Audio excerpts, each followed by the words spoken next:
El mar y sus beneficios. Bienvenidos. Hoy explicaremos los increíbles beneficios que el mar tiene para nuestra mente. ¿Alguna vez has experimentado una sensación de calma y bienestar mientras caminabas junto al mar? ¿O has notado un aumento en tu energía y estado de ánimo?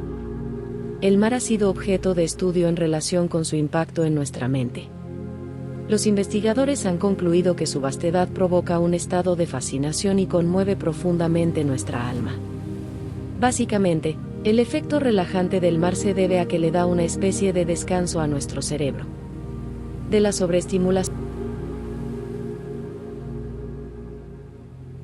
Vivimos en un entorno sobrecargado de estímulos, provocando una sobreestimulación que termina pasándonos factura, ya que produce un estado de tensión constante que nos impide relajarnos. Sin embargo, ver el mar y escuchar el sonido de las olas nos permite desconectarnos de ese entorno caótico, aunque sea por un momento.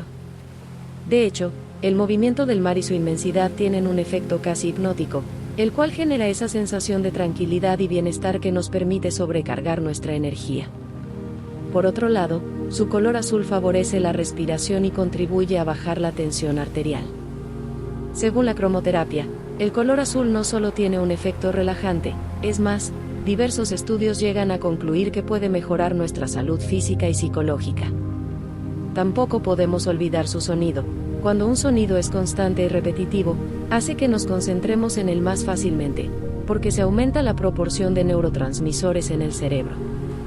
El sonido del mar nos facilita concentrarnos en nosotros mismos, lo cual es una herramienta importante para la meditación. Su inmensidad ayuda a que desaparezcan pensamientos obsesivos y preocupaciones. Se produce una desconexión con nuestra realidad cotidiana, una ruptura beneficiosa para nuestra mente. Es momento de que te tomes un tiempo para meditar y tranquilizar un poco tu mente.